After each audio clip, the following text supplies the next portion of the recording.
is going to be my review for the Nevers. Not sure what that title means, but this is a HBOMaX series directed by Joss Whedon. I usually like Joss Whedon's work, going all the way back to the original Buffy the Vampire Slayer with Christy Swanson, and Buffy the Vampire Slayer the series, Angel, Dollhouse, Firefly, Serenity,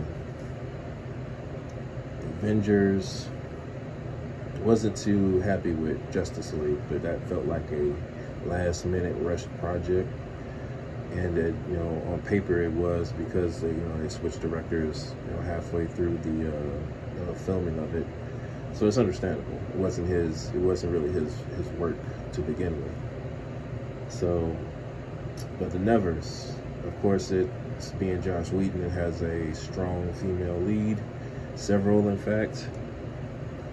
Hell, I don't even think any of the male characters are anything other than supporting characters. So they do so the short of it is, it's a Victorian London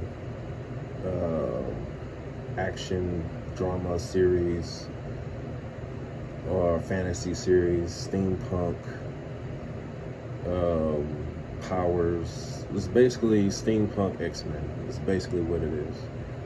Apparently there was some thing that happened, and then a lot of people wound up with supernatural powers, or just powers in general. And of course, the regular people don't really know about it, but there are these quote-unquote freaks running around, people that are different.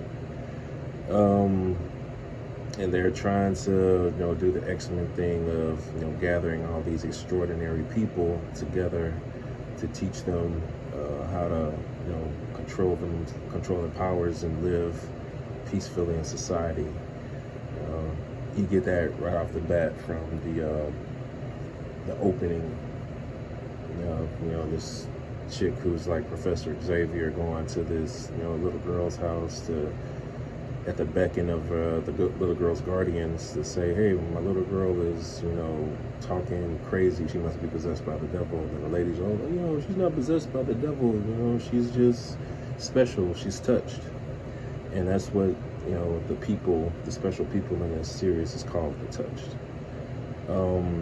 And they actually allude to why they call them the Touch in the last 5 minutes of the episode, the first episode.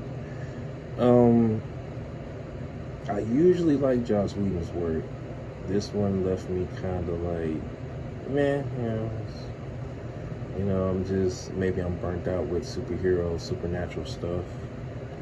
You got Avengers, you got Falcon Winter Soldier, you got Star Wars, you got Superman, Justice League, Invincible. It's saturated. Like, the whole superpower thing is saturated. And then you get to the point of every other show is a superhero, supernatural show. And then when you try to watch a regular show like The Stand, it kind of leaves you like, it's boring.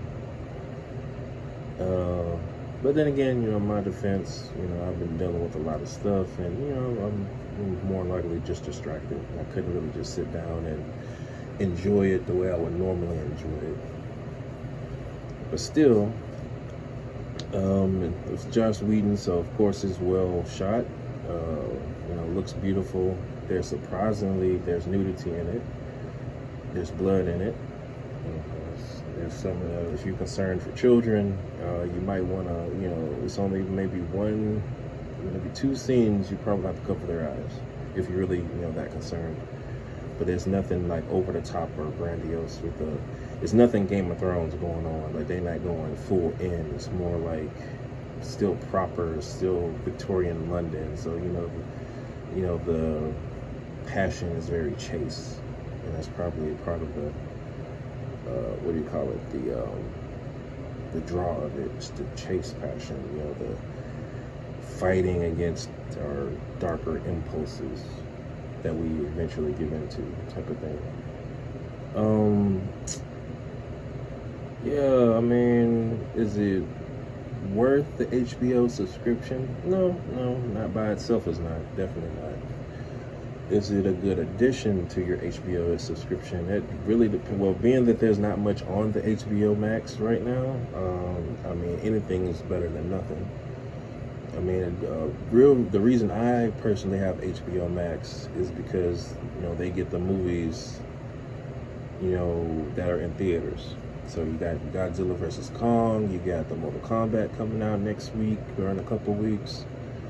You know, you got the other movies that are, you know, coming to HBO Max and the movie theaters release, the direct to streaming and theater release, you know, stuff. So yeah, so my HBO Max, that's the purpose of my HBO Max. So I'm not out going out to the movies and exposing myself and, you know, being safe.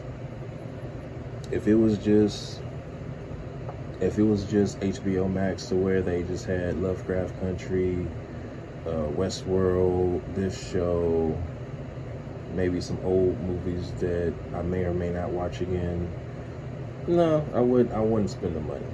You know, I'm not, my purpose for having HBO Max is for the in-theater releases that are on that platform that I don't have to pay for again. You know, Amazon Prime has, you know, a deal that you can pay like $20 to watch a movie that's in theaters. And that's all fine and good, but it gets expensive. I mean, you watch 5 movies, that's $100 on top of your $100 a year HBO Max, Amazon Prime subscription. Amazon Prime has a deal to where you can purchase the movies, like it's a rental for $20, $30. You can watch it if it's still in theaters. HBO Max has it to where you can watch it for free. So HBO Max already is doing better than Amazon Prime, and is worth the money to have the HBO Max subscription. You know, at least going on when there's a month, there's a lot of movies that you want to watch. Like this month was Godzilla. Well, actually, Godzilla came out last month, the end of last month. Okay, end of last month, Godzilla came out. Then you got Mortal Kombat, and I think there's another movie coming out that I want to see. So HBO Max is good for that. That's why I have HBO Max. I don't have it to watch Westworld, Lovecraft Country, and this show. I'm not even sure if I'm going to continue watching this show. I'll give it to the third episode to see if I'm gonna continue, if I'm invested in it or not. But you know, to me, I mean, HBO Max. Oh man, they need to, like, I don't know what to tell you, because I mean, I had HBO on my Amazon Prime, like I had the HBO channel. Now that I have HBO Max, I don't need to have that channel on my HBO Prime. I mean, it's about the same. I'm paying about the same. I'm just saying, like, yeah. So that's that. DC Universe no longer exists, as far as I know. So whenever those DCU shows drop, like Titans and Doom Patrol, you know, once those DC Universe shows completely migrate over to HBO Max, and HBO Max has like the rest of the DC Universe library, and then on top of the new shows that are being produced for HBO Max, plus the new movies directly being released to HBO Max as well as in theaters, HBO Max is worth it. Nevers by itself is not worth it. It's not one of those, to me, it's not worth, honestly, it's not even worth paying episode to episode. There's been some shows that I couldn't wait to see what happened next. Like Westworld was one of those shows. I couldn't wait to see what happened next. I think I ended up, when I first watched Westworld, the very first season, you know, I bought every episode. Lovecraft Country, I bought every episode.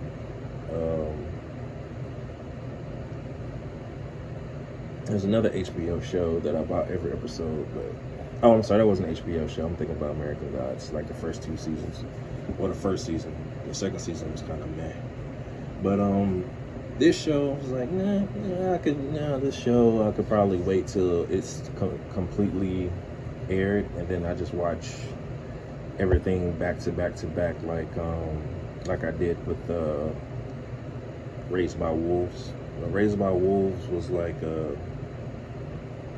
it's about the same. It's the same feeling as this. It's very this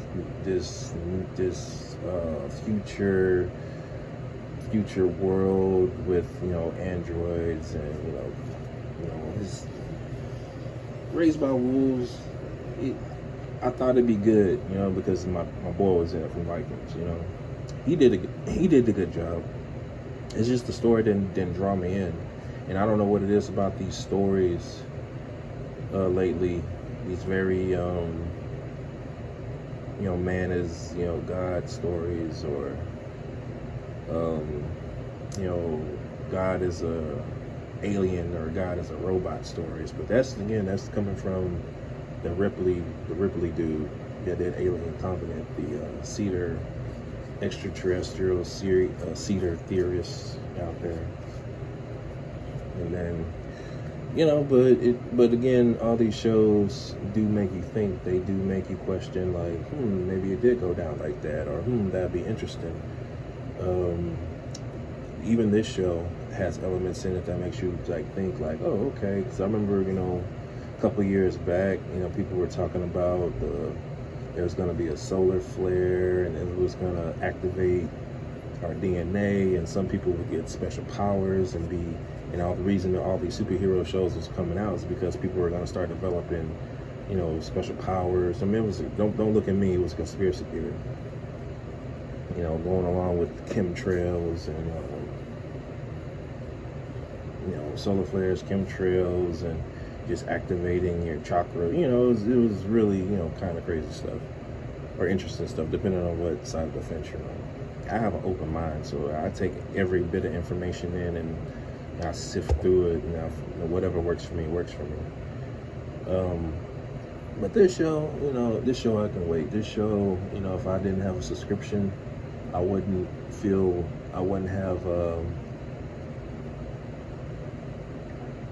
be missing nothing. Now, again, there's some shows where my subscription ran out, and I was like, dang, man, I need to watch this show. I want to finish the show. There's been a couple of shows on Netflix like that.